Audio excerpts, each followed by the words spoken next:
Halo teman-teman, kembali lagi bersama Kak Cynthia di channel Le Guru Les. Kali ini kita belajar tentang termokimia, lebih dalam tentang pengenalan termokimia. Sebelumnya, jangan lupa subscribe channel Le Guru Les, tombol di sebelah kanan bawah. Jangan lupa klik tombol loncengnya untuk mendapatkan notifikasi video terbaru. Dan jangan lupa di sebelah kanan atas akan ada link playlist supaya teman-teman bisa belajar tentang termokimia dari awal sampai akhir. Langsung saja ke pengenalan termokimia. Termokimia merupakan ilmu yang mempelajari tentang energi yang menyertai suatu reaksi kimia. Pada pernyataan tersebut, yang perlu kita highlight tentang termokimia adalah ilmu yang mempelajari tentang energi pada suatu reaksi kimia. Pada termokimia, itu akan selalu berkaitan dengan dua hal ini teman-teman, yaitu sistem dan lingkungan. Sistem adalah reaksi yang sedang berlangsung atau tempat terjadinya suatu reaksi tersebut. Sedangkan lingkungan adalah segala sesuatu yang berada di sekitar sistem dan berinteraksi dengan sistem. Untuk memahamkan tentang sistem dan lingkungan, contohnya seperti ini. Kakak punya gelas yang berisi tentang larutan, yaitu berupa larutan NaCl. Nah, NaCl ini kan berbentuk larutan, berarti ditambahkan dengan H2O, itu akan bereaksi menjadi NaOH plus HCl. Seperti ini, teman-teman. Nah, pada suatu reaksi ini, yang disebut sistem itu ini teman-teman, reaksi ini itu disebut dengan sistem teman-teman. Gelas ini juga disebut sistem teman-teman. Jadi sistem itu yang berkaitan dengan reaksinya. Sedangkan di luar gelas ini atau udara, ruangan itu disebut dengan lingkungan, teman-teman. Nah, pada sistem itu dibagi menjadi 3, teman-teman, yaitu ada sistem terbuka pada gambar A, sistem tertutup pada gambar B, dan sistem isolasi pada gambar C. Nah, pada sistem terbuka itu kalor yang berasal dari sistem maupun lingkungan itu akan berinteraksi, teman-teman. Seperti ini. Bisa berinteraksi melewati mediumnya, atau secara langsung tanpa tutupnya. Seperti ini, teman-teman. Nah, misalnya kita punya air panas, teman-teman. Air panas ini kita taruh di sistem terbuka. Air panas pada sistem terbuka, air panas pada sistem tertutup, dan air panas pada sistem terisolasi. Manakah yang akan dingin duluan? Tentu sistem isolasi.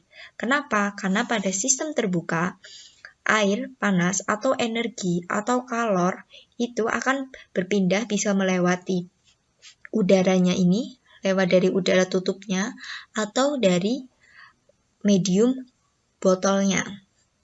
Sedangkan pada sistem tertutup, itu air panasnya sedikit lambat untuk menjadi dingin. Kenapa? Karena dia pada tutupnya ini, dia tertutup.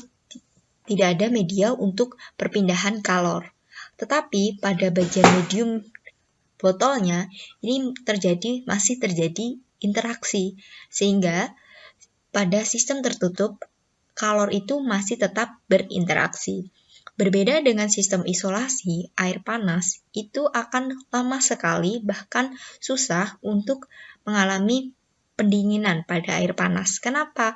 Karena pada mulut botolnya ini sudah tertutup, teman-teman. Sedangkan pada botol juga sudah tertutup dengan lingkungannya, yang menyebabkan tidak ada interaksi antara kalor pada lingkungan maupun pada sistem, seperti itu.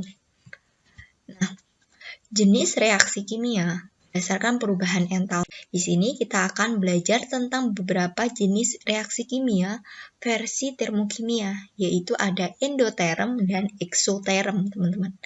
Nah, apa perbedaan dari endoterm dan eksoterm? Yang pertama adalah reaksi endoterm.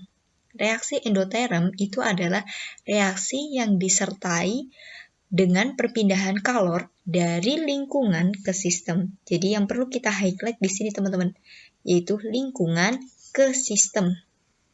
Karena perpindahan dari lingkungan ke sistem, berarti reaksi tersebut itu memerlukan energi,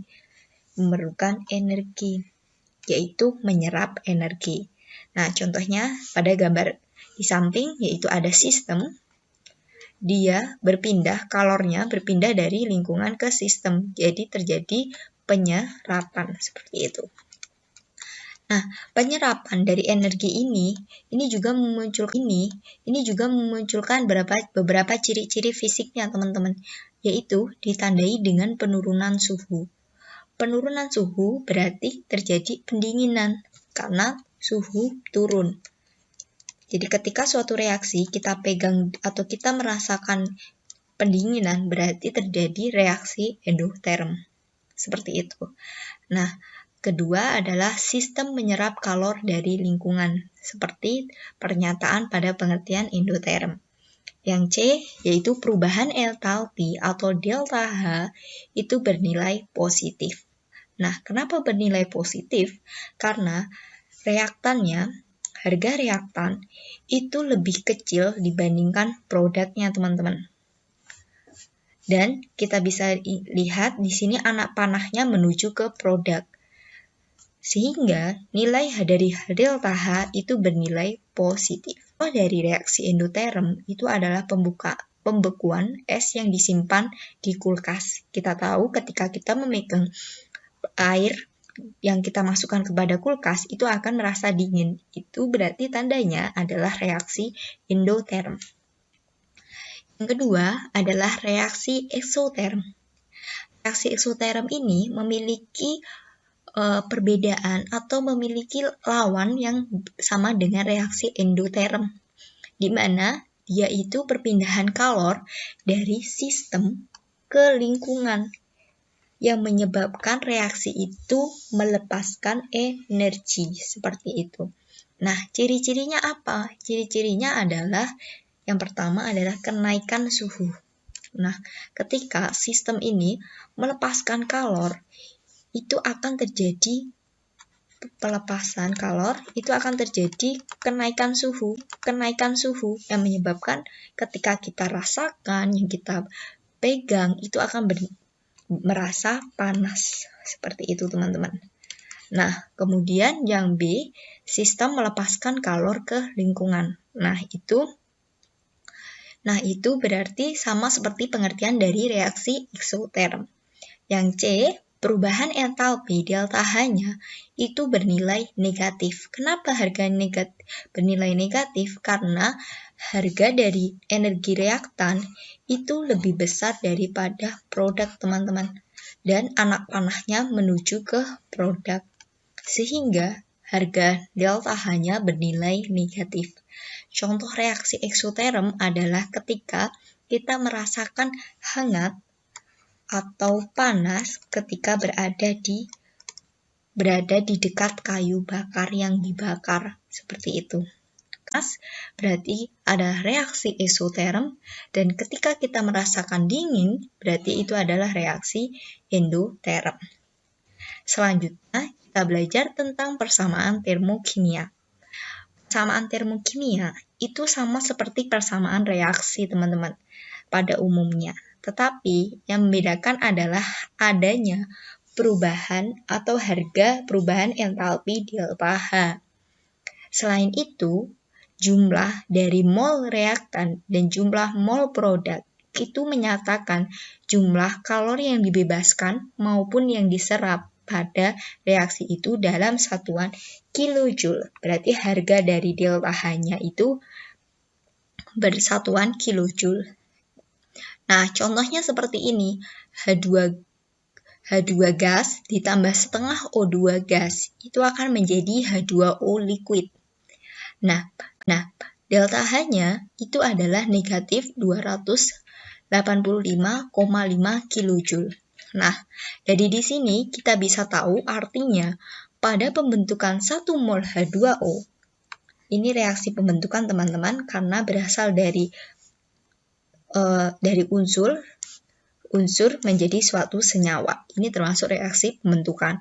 Pembentukan 1 mol H2O ini berkaitan dengan koefisiennya dari gas hidrogen dan gas oksigen itu akan membebaskan sebesar 285,5. Nah, dibebaskannya dapat dari mana? Kita bisa tahu harga bisa dibebaskan maupun diserap itu pada harga delta H-nya, teman-teman. Jika dia bernilai negatif, itu berarti tandanya adalah dibebaskan. Sedangkan kalau dia bernilai positif, itu berarti diserap. Berarti reaksinya adalah reaksi endoterm. Sedangkan kalau dibebaskan, berarti dia reaksi eksoterm. Seperti itu. Nah, untuk lebih pahamnya tentang pengenalan termokimia, langsung saja kita ke contoh soal. Yang pertama, nomor 1, ikut ini. Di sini ada 5 fenomena yang tergolong reaksi eksoterm adalah, nah kita diminta untuk memilih 5 fenomena ini yang tergolong dari reaksi eksoterm. Berarti kita sebutkan dulu ciri-ciri dari reaksi eksoterm ya teman-teman. Yang pertama adalah terjadinya kenaikan suhu teman-teman. Ketika kita terjadi kenaikan suhu, berarti terjadi ketika kita pegang atau kita rasakan, ini akan bersifat panas teman-teman. Nah, yang kedua yaitu sistem akan melepaskan energi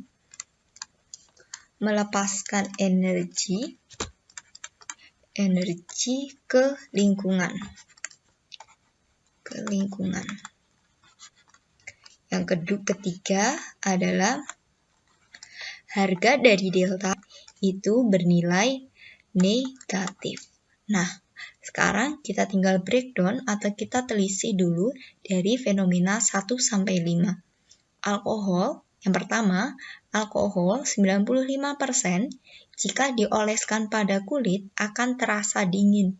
Nah, berarti kalau kita terasa dingin, ini terjadi reaksi endoterm teman-teman. Karena reaksi endoterm itu terjadinya penurunan suhu. Kedua, kristal BaOH2 kali dicampur dengan NH4Cl ditambah sedikit air jika wadahnya dipegang akan terasa dingin. Nah, ini kuncinya juga sama nih teman-teman seperti nomor 1, yaitu terasa dingin. Berarti dia reaksi endoterm teman-teman. Nah, yang ketiga adalah batu kapur CaO. CaO jika ditambahkan air akan menjadi panas. Nah, kuncinya ada akan menjadi panas teman-teman. Berarti reaksi ini akan mengalami kenaikan suhu yang disebut dengan reaksi eksoterm. Selanjutnya, nomor 4 adalah pupuk urea dilarutkan dalam air, larutannya akan terasa dingin. Nah, kuncinya di bagian terasa dingin, yaitu reaksi endoterm. Selanjutnya, nomor 5, jika menghidupkan kendaraan bermotor beberapa saat, maka mesinnya akan terasa panas. Nah, kuncinya pada terasa panas, yaitu terjadinya kenaikan suhu pada reaksi ini. Berarti dia termasuk reaksi eksoterm. Nah, setelah kita menelisik, berarti kita tinggal pilih yang termasuk reaksi eksoterm adalah nomor 3 dan nomor 5. Berarti jawabannya adalah yang D. Selanjutnya, nomor 2, sebanyak 4 mol karbon jika direaksikan dengan 4 mol gas hidrogen, terbentuk 2 mol gas etena C2H4 dibutuhkan kalor sebesar 104,6 kJ. Persamaan termokimianya adalah Nah, pada pernyataan nomor 2 ini, soal nomor 2, mol itu, banyaknya mol, yaitu 4 mol, dan 2 mol ini, itu digunakan sebagai koefisiennya ya teman-teman. Koefisien. Berarti bisa kita tuliskan di sini adalah mol sama dengan koefisien. Nah, setelah itu kita telisik dulu karbon itu memiliki unsur yaitu dengan lambang C. Kemudian gas hidrogen berarti H2 dan etena adalah C2H4. Bisa kita tulis berarti karena mol merupakan koefisien berarti 4C. Karena karbon itu berfasa solid, tinggal kita tulis solid S ditambah dengan 4 mol gas hidrogen, berarti 4H2. Karena dia bermuatan berfasa gas, kita kasih dia fase G, tanda simbol G, yang membentuk gas etena, 2 mol gas etena, yaitu 2C2H4. Seperti ini. Nah, setelah itu, karena kita diminta untuk persamaan termokimia, yang dimana dia memiliki ciri khas adanya harga delta H, berarti kita tulis delta H sama dengan, kuncinya di sini teman-teman, dibutuhkan kalor. Kalau dibutuhkan kalor merupakan reaksi endoterm teman-teman. Reaksi endoterm yang menunjukkan bahwa harga delta H adalah positif. Berarti positif 104,6 kJ. Nah, setelah kita tahu jawabannya, tinggal kita cocokkan saja pada pilihan gandanya, yaitu yang A itu sama, cuma delta H-nya ternyata beda, yaitu 104,6 kJ. Berarti di sini yang delta H-nya salah. Kemudian yang B 104,6 kJ. Nah, sama dan persamaannya juga sama ya. Jawabannya adalah yang B. Yang C itu salah karena apa? Karena harga delta H-nya itu kan dibutuhkan. Berarti dia bernilai positif. Di sini adalah tandanya yang salah. Nah, yang D yang salah adalah koefisiennya. Benar, koefisiennya yaitu yang menunjukkan bahwa mol karena ini adalah 2. Yang E pun juga salah, seperti itu. Lanjut ke soal nomor 3, teman-teman. 3, pernyataan yang benar berdasarkan diagram berikut adalah, nah kita diminta untuk memilih jawaban yang benar pada diagram tersebut. Nah, kita bisa pertama, kita breakdown dulu, kita deskripsikan dulu diagram tersebut. Yaitu yang pertama, kita lihat dulu adalah anak panahnya teman-teman. Anak panahnya ini menunjukkan ke atas. Nah, menunjukkan ke atas itu merupakan ciri-ciri dari reaksi endoterm teman-teman. Kalau endoterm itu anak panahnya ke atas, seperti pada grafik ini, pada diagram ini, sedangkan kalau reaksi exotherm, dia itu ke bawah. Nah, si exotherm. Setelah itu, kita bisa lihat harga dari delta H-nya, teman-teman. Jika pada pemilihan jawaban nomor 3 ini ada nilai harga delta H, bisa kita lihat reaksi endoterm itu memiliki delta H bermuatan positif, di mana dia berarti lebih daripada 0, berarti positif 178 kJ. Sedangkan reaksi exotherm itu delta H-nya adalah negatif. Bisa kita tulis negatif 178 kJ. Setelah itu kita bisa memilih reaktan dan produknya teman-teman. Di mana reaksi endoterm itu harga produknya itu harus lebih besar daripada reaktannya teman-teman. Kenapa? Karena delta H itu berasal dari rumus energi dari produk dikurangi energi dari reaktan teman-teman. Berarti produknya harus lebih besar daripada reaktannya untuk energinya. Nah, berarti yang atas untuk CaO plus CO2 merupakan produknya teman-teman, karena dia memiliki energi yang lebih besar karena di atas. Sedangkan CaCO3 itu adalah yang reaktannya, seperti itu. Sedangkan kalau reaksi eksoterm itu kebalikan dari reaksi endoterm. Nah, berarti kita bisa lihat jawaban yang A, reaksi pelepasan kalor, berarti salah. Kenapa? Karena reaksi ini merupakan reaksi membutuhkan kalor atau penyerapan energi. Yang B, reaksi ini merupakan reaksi endoterm. Nah, itu merupakan jawaban yang tepat, teman-teman, karena kita tahu bahwa dia adalah reaksi endoterm dengan tanda yang pertama, yaitu anak panah ke atas. Yang C, delta H total bernilai 0.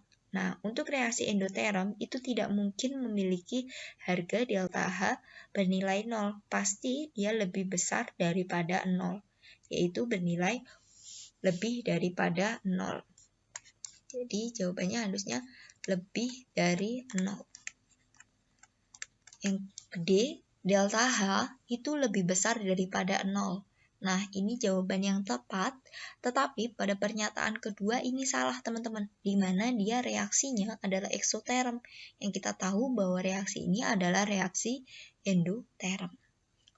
Yang E adalah delta H produk itu lebih besar daripada, lebih kecil daripada delta H reaktan. Nah, ini jawaban kurang tepat. Kenapa? Karena pada reaksi endoterm, delta H-nya itu produk harus lebih besar daripada delta H reaktan. Seperti itu, teman-teman. Terima kasih buat teman-teman yang sudah menonton video ini. Selamat belajar. Jangan lupa bagikan video ini supaya semakin banyak teman-teman yang merasakan manfaat dari video ini.